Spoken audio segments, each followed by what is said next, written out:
Sok mulai. Ya. Bentar. 1, 2, 3. Assalamualaikum warahmatullahi wabarakatuh. Waalaikumsalam warahmatullahi wabarakatuh. Selamat pagi Bapak dan teman-teman semua. Di sini kami dari kelompok 5 akan mempresentasikan terkait perancangan IAD pada studi kasus sistem pelayanan puskesmas. Oke, boleh di slide. Nah, sebelum berlanjut ke materi, izinkan kami memperkenalkan diri terlebih dahulu. Saya Delina Dwi Febrianti, ditemani oleh rekan-rekan saya ada Fadil Nur Sidik, Ginta Ramadhani, Khaila Rajbani, Lili Fidini Rizky, dan Sultan Maulana Akbar. Boleh di next? Oke. Di sini ada outline untuk kedepannya, di mana ada entity relationship, model relasional, studi kasus terkait sistem pelayanan puskesmas, identifikasi entitas dan atribut, identifikasi relasi dan atribut, identifikasi relasi entitas, rancangan IAD, dan rancangan model relasional. Boleh di next? Oke, di sini yang pertama ada entitas relational diagram atau entity relationship diagram atau yang biasa dikenal sebagai IRD, di mana IRD ini merupakan diagram yang digunakan untuk menggambarkan struktur data serta hubungan antar data dalam suatu sistem database. Boleh di next? Oke, di sini ada komponen dari IRD itu sendiri, di mana yang pertama itu ada entitas, di mana entitas ini merupakan objek atau sesuatu yang datanya disimpan dalam database, seperti pelanggan, pasien, dan juga pemeriksaan. Selanjutnya ada atribut. Atribut ini merupakan karakteristik atau informasi yang dimiliki oleh suatu entitas, misalnya nomor telepon, NIK, dan juga nama. Selanjutnya ada relasi. Relasi ini merupakan hubungan antara dua atau lebih entitas dalam suatu sistem database. Boleh di next. Oke, di sini ada model relasional. Model relasional itu adalah model database yang menyimpan data dalam bentuk tabel yang terdiri dari baris dan kolom, di mana model ini digunakan untuk mempermudah pengelolaan, penyimpanan, serta pengolahan data dalam sebuah sistem database. Nah, dalam model relasional ini, setiap tabel memiliki primary key yang berfungsi sebagai identitas unik untuk setiap data pada tabel tersebut. Nah, selain itu, terdapat juga foreign key yang digunakan untuk menghubungkan satu tabel dengan tabel lainnya. Boleh dilanjut? Nah, di sini ada karakteristik model relasional. Nah, di karakteristik model relasional ini yang pertama ada data disimpan dalam bentuk tabel. Selanjutnya, setiap tabel pasti memiliki primary key sebagai identitas uniknya. Selanjutnya ada foreign key digunakan untuk menghubungkan antar tabel. Nah, selanjutnya ada konversi IAD ke tabel, di mana setiap entitas pada IAD diubah menjadi tabel, setiap atribut diubah menjadi kolom, dan setiap relasi dihubungkan dengan primary key dan foreign key. Boleh dilanjut? Selanjutnya ada studi kasus yang akan disampaikan oleh Teh Khaila. Terima kasih ya. Dalam studi kasus ini, pada pertemuan ketiga, kelompok 5 mendapatkan tema tentang sistem pelayanan puskesmas, di mana alur kasus yang terjadi yaitu Maul datang ke puskesmas sehat bersama, mengambil nomor antrian, lalu melakukan pendaftaran dan pengecekan asuransi. Setelah pemeriksaan awal, ia diperiksa dokter di poli, mendapatkan diagnosis dan resep obat, kemudian menebus obat serta menyelesaikan pembayaran sebelum pulang. Next. Terima kasih. Selanjutnya ada rincian studi kasus yang akan dibacakan oleh Teh Ginta. Oke. Di sini ada rincian studi kasus yang dimana Puskesmas Sehat Bersama merupakan fasilitas pelayanan kesehatan tingkat pertama yang melayani masyarakat dalam bidang pemeriksaan umum, kesehatan ibu dan anak, imunisasi, serta pengelolaan obat, serta seseorang bernama Maul ingin berobat ke Puskesmas Sehat Bersama. Saat sampai di Puskesmas, ia pergi ke loket pendaftaran untuk mengambil nomor antrian pendaftaran. Saat antrian dipanggil, petugas akan menginput informasi pribadi dan mengecek asuransi Maul ke dalam sistem pendaftaran. Setelah administrasi di loket selesai, Maul diarahkan untuk melakukan pemeriksaan awal di ruang pemeriksaan umum pengecekan tekanan darah, tinggi badan, dan berat badan sebagai data awal. Next.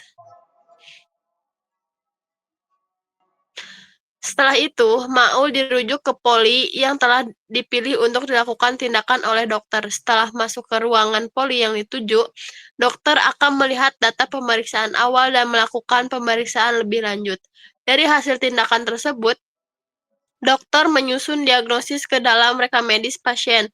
Berdasarkan rekam medis tersebut, dokter langsung memberikan resep obat kepada Maul. Terakhir, Maul membawa resep tersebut untuk melakukan penebusan obat dan menyelesaikan administrasi pembayaran atau asuransi umum sebelum pulang ke rumah. Boleh di next. Oke, di sini dari rincian studi kasus tersebut terdapat identifikasi entitas dan atribut yang dimana entitasnya itu yang pertama ada resep obat. Atributnya ada kode resep, kode dokter, nama obat, dosis, jumlah obat, aturan pakai, kode pasien. Yang kedua ada entitas rekam medis yang dimana atributnya ada kode rekam medis, kode pemeriksaan, keterangan dokter, kode dokter, dan diagnosis. Yang ketiga entitasnya ada poli yang dimana kode poli, nama poli, nomor ruangan, kode pemeriksaan. Yang keempat ada loket pendaftaran. Atributnya ada nomor pendaftaran, kode pasien, informasi pribadi, informasi asuransi. Next. Boleh. Yang kelima ada entitasnya ada dokter, atributnya ada kode dokter, kode poli, nama dokter, STR, spesialis, tanggal lahir, nomor telepon, dan jadwal praktek. Yang keenam itu ada pasien, atributnya itu ada kode pasien, nik, nama pasien, tanggal lahir, jenis kelamin, alamat, dan nomor telepon. Yang ketujuh itu ada pemeriksaan umum, yang dimana atributnya ada kode pemeriksaan, kode pendaftaran, kode dokter, tanggal pemeriksaan, berat badan, tekanan darah, dan tinggi badan. Cukup. Oke, selanjutnya ada identifikasi relasi yang akan disampaikan oleh Kang Sultan. Oke, mohon izin selanjutnya ada identifikasi relasi yang telah disampaikan tadi dari atribut dan juga entitas. Selanjutnya kita identifikasi mengenai kardinalitas yang terdapat di dalam sistem dari pelayanan puskesmas. Yang pertama ada pasien dan loket pendaftaran. Di sana ada one to many kardinalitasnya. Untuk rinciannya, satu pasien dapat mendaftar beberapa kali di loket pendaftaran, namun satu nomor pendaftaran spesifik hanya dimiliki oleh satu pasien yang merujuk pada kode pasien tersebut. Yang kedua, ada kardinalitas antara loket pendaftaran dan pemeriksaan umum dengan notasi one to one. Di sana, satu nomor pendaftaran dari loket digunakan untuk satu kali proses pemeriksaan awal di ruang pemeriksaan umum. Sebaliknya, satu data pemeriksaan umum hanya merujuk kepada satu nomor pendaftaran yang menjadi rujukannya. Lalu selanjutnya, poli dan dokter. Di sana kardinalitasnya adalah one to many. Satu poli dapat menjadi tempat praktik bagi banyak dokter. Namun, berdasarkan sistem ini, seorang dokter spesifik ataupun spesialisasi hanya ditempatkan pada satu poli yang merujuk kepada kode poli tersebut. Baik, selanjutnya ada pemeriksaan umum dan juga rekam medis dengan notasi kardinalitas one to one. Satu proses pemeriksaan umum hanya akan menghasilkan satu pencatatan rekam medis yang berisi diagnosis pasien. Demikian juga satu rekam medis dibuat hanya berdasarkan satu pemeriksaan umum tertentu. Selanjutnya ada dokter dan resep obat dengan kardinalitas one to many, yakni satu dokter dapat menyusun dan memberikan banyak resep obat untuk berbagai tindakan yang dilakukan. Namun, satu resep obat hanya diterbitkan dan menjadi tanggung jawab oleh satu dokter saja. Selanjutnya ada pasien dan juga resep obat dengan kardinalitas one to many. Satu pasien dapat menerima banyak resep obat dari beberapa kali kunjungannya ke puskesmas, akan tetapi satu resep obat secara khusus ditujukan hanya untuk satu pasien berdasarkan kode pasiennya. Selanjutnya adalah rangkaian IRD yang telah dibuat dari kelompok 5. Yang pertama kita melihat dari sisi pasien dengan loket pendaftaran. Di sana pasien bisa mendaftar ke satu loket pendaftaran. Namun loket pendaftaran bisa mendaftarkan banyak pasien. Lalu kardinalitas antara loket pendaftaran ke pemeriksaan umum yakni one to one, yakni loket pendaftaran bisa melakukan pemeriksaan umum, lalu satu pemeriksaan umum hanya bisa dilakukan dari satu pendaftaran. Selanjutnya kita melihat dari pemeriksaan umum ke poli, kita melihat dari pemeriksaan umum bisa merujuk ke satu poli Lalu satu poli hanya bisa dirujuk dari satu pemeriksaan umum. Lalu ada poli dan dokter. Di sana satu poli bisa dilakukan banyak tindakan oleh dokter, melakukan tindakan banyak oleh dokter yang banyak. Lalu satu dokter ataupun banyak dokter bisa melakukan tindakan di satu poli spesialis gitu. Misalkan dokter umum berada di poli umum dan dokter spesialis kulit berada di poli kulit, spesialis kulit gitu. Lalu dokter dan juga resep obat, satu dokter hanya bisa memberikan banyak resep obat, tetapi satu resep obat hanya berikan oleh satu dokter saja. Resep obat dan juga pasien, satu resep obat bisa didapatkan ataupun mendapatkan dari satu pasien, lalu satu pasien hanya bisa mendapatkan resep obat, satu resep obat begitu. Lalu untuk pemeriksaan umum dan juga dokter, satu dokter bisa melakukan banyak pemeriksaan umum dan satu pemeriksaan umum hanya dilakukan oleh satu dokter. Lalu juga dokter ke rekam medis, di sana satu dokter hanya bisa mendapatkan satu rekam medis, tapi satu rekam medis hanya bisa didapatkan oleh satu dokter. Lalu di sini ada pemeriksaan umum dan juga rekam medis. Satu pemeriksaan umum bisa menghasilkan satu rekam medis, tapi satu rekam medis hanya bisa dihasilkan dari satu pemeriksaan umum. Oke, selanjutnya ada rancangan model relasional yang akan disampaikan oleh Teh Lili.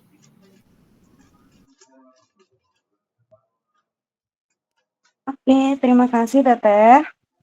Mohon izin Bapak dan teman-teman, aku bakal menjelaskan di bagian model relasional. Seperti yang tadi di salin dia awal udah dikasih tahu kalau model relasional itu adalah IR dalam bentuk tabel, di mana nantinya keterhubungan dapat dilihat dari PK ke FK atau primary key ke foreign key dan dilihat dari garis. Di sini bisa aku mau ngasih tahu dulu kalau garis yang di ujungnya bentuknya seperti ini itu artinya one, dan yang bentuknya seperti ini atau seperti ini itu adalah untuk many. Contoh, kita ambil yang pasien ke loket pendaftaran. Pasien ke loket pendaftaran itu adalah one to many, di mana one to many-nya ini adalah many untuk pasien dan one untuk loket. PK dari pasien yaitu kode pasien menjadi FK atau foreign key di loket pendaftaran pun akan berlaku dari loket pendaftaran ke pemeriksaan umum, di mana PK atau primary key dari loket pendaftaran yaitu nomor pendaftaran berubah menjadi FK di pemeriksaan umum, yaitu menjadi nomor pendaftaran sebagai FK-nya. Lalu dari pemeriksaan umum lanjut ke poli, di mana di sini keterhubungannya adalah one to one. Kode pemeriksaan sebagai PK di pemeriksaan umum menjadi FK di poli. Nah, dari poli merujuk ke dokter. Di sini hubungannya adalah one to many, di mana primary key dari kode poli menjadi FK di entitas dokter. Lalu dari dokter ke resep obat itu adalah one to many, di mana PK atau primary key kode dokter menjadi foreign key di resep obat. Lalu dilanjut dari resep obat ke pasien, yaitu one to one, primary key dari pasien menjadi foreign key di resep obat. Seperti itu, dan seterusnya. Ada juga hubungan dengan rekam medis. Di sini yang berhubungan dengan rekam medis itu adalah dokter, di mana primary key dari dokter atau kode dokter menjadi FK di rekam medis, dan pemeriksaan umum atau kode pemeriksaan umum yang menjadi PK di pemeriksaan umum menjadi FK di rekam medis. Hal-hal tersebut menunjukkan bahwa adanya keterhubungan di antara tabel-tabel berikut. Selain dilihat dari garis, juga dari PK ke FK. Seperti itu. Terima kasih. Oke, boleh di next. Selanjutnya ada tabel rasional model yang akan disampaikan oleh Kang Fadil. Nah, baik, pada tabel relasional ini pada tabel relasional ini ada yang namanya tabel pasien, yang dimana di salin dia sebelumnya itu ada diagram. Nah, di sini itu dinamakan tabel relasional model, sehingga ada yang namanya tabel pasien. Nah, yang dimana tabel pasien ini ada yaitu kode dokternya sebagai primary key-nya, lalu ada NIK-nya sebagai entitas, nama pasien sebagai entitas, tanggal lahir sebagai entitas, jenis kelamin sebagai entitas, dan alamat dan nomor telepon. Lalu ada atributnya, di mana atributnya ini misalkan kode pasien P001 dan seterusnya. Begitupun sama dengan NIK, nama pasien, tanggal lahir, jenis kelamin, alamat, dan nomor telepon. Nah, yang selanjutnya ada tabel loket pendaftaran, yang dimana primary key-nya ada nomor pendaftaran sebagai entitas, foreign key-nya kode pasien, lalu sebagai entitas juga, lalu ada informasi pribadi, informasi asuransi. Nah, atributnya itu pada misalkan di nomor pendaftaran itu ND001 sampai seterusnya, begitupun di kode pasien. Nah, informasi pribadi lalu asuransi. Nah, relasi dari tabel pasien ke loket pendaftaran itu many to one to many. Boleh di slide selanjutnya. Nah, yang selanjutnya ada tabel poli yang dimana ada entitasnya yaitu kode poli sebagai primary key-nya, ada FK sebagai foreign key, kode pemeriksaan sekaligus sebagai entitas juga yang di tabel sebelumnya. Nah, ada nama poli, ada nomor ruangan ya. Ada nomor ruangan. Misalkan di sini ada atributnya yaitu misalkan PL001 di mana kode pemeriksaannya juga sebagai atributnya PE001 juga. Nah, di sini tabel poli itu ada kode pemeriksaan yang dimana kode pemeriksaan itu berelasi dengan pemeriksaan umum atau ya pemeriksaan umum yang dimana itu ada menyangkut dengan kode pasien, lalu ada kode dokter. Nah, nama polinya di sini ada poli umum. Terus di sini juga ada ruangan 01 itu sebagai atributnya. Nah, lalu ada selanjutnya tabel dokter yang dimana tabel dokter itu ada primary key-nya sebagai dokter sekaligus juga entitas, foreign key-nya kode poli, entitas sebagai entitas juga. Lalu ada entitas-entitas lainnya seperti nama dokter, STR, spesialis, tanggal lahir, nomor telepon, jadwal praktik. Nah, misalkan atributnya itu D001 dan selanjutnya. Begitupun di kode poli, nama dokter, STR, spesialis, tanggal, nomor telepon, dan jadwal praktik.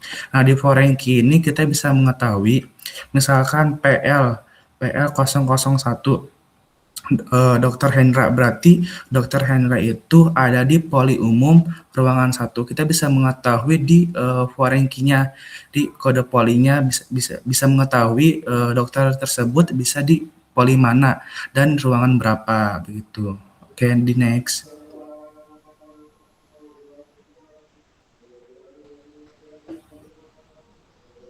Nah, ada tabel pemeriksaan umum yang dimana tabel pemeriksaan umum ada entitasnya, primary key-nya kode pemeriksaan, foreign key-nya nomor pendaftaran, FK-nya kode dokter, lalu ada entitasnya dan entitas lain, diantaranya ada tanggal pemeriksaan, berat badan, tekanan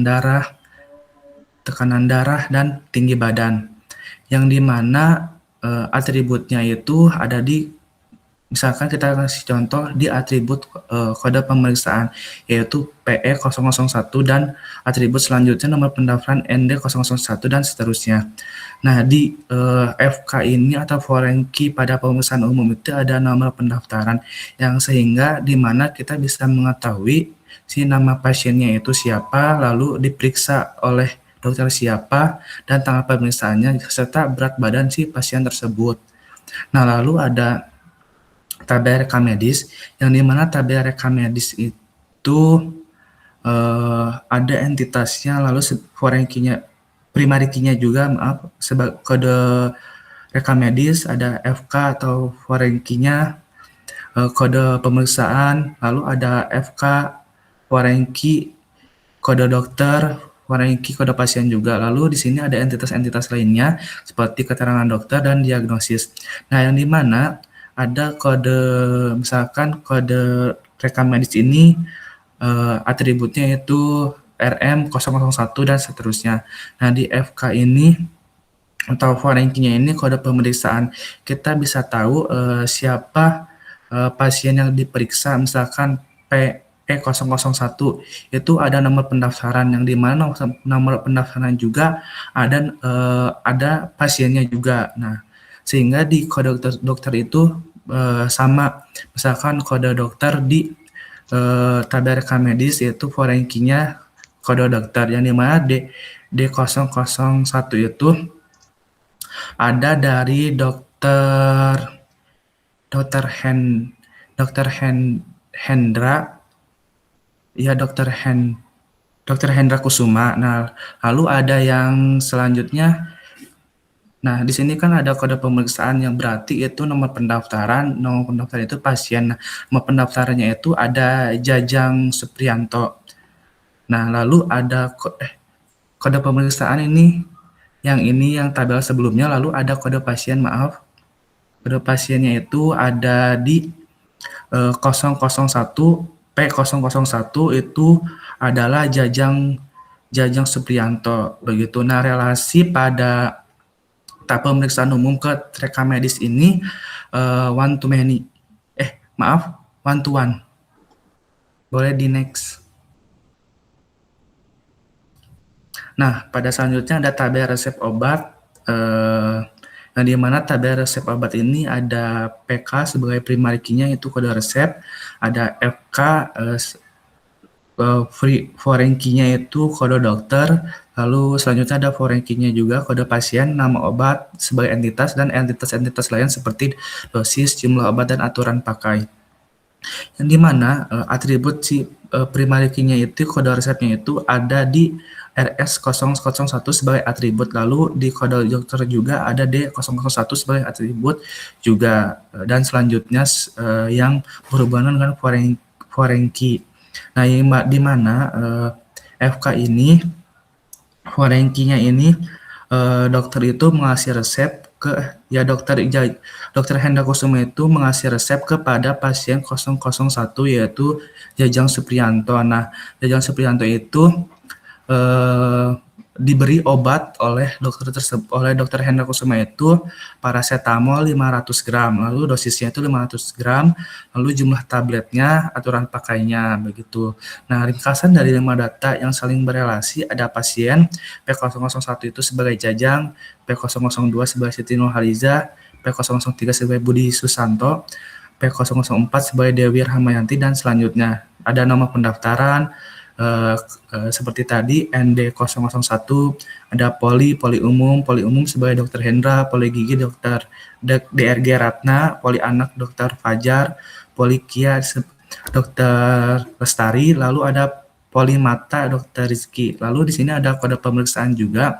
Nah, kode pemeriksaan itu ada pemeriksaan itu ada PE001 dan selanjutnya. Lalu ada rekam medis, ada resep, begitu. Boleh di next. Oke, demikian pemaparan mengenai perancangan entity relationship diagram dan model relationship dan model relasional pada sistem manajemen puskesmas yang dapat kami sampaikan. Semoga penjelasan yang kami berikan dapat membantu dalam memahami bagaimana perancangan database digunakan untuk mengelola data pada sistem pelayanan kesehatan. Terima kasih atas perhatian Bapak dan teman-teman semua. Kami pamit undur diri. Wassalamualaikum warahmatullahi wabarakatuh. Waalaikumsalam warahmatullahi wabarakatuh. Warahmatullahi wabarakatuh.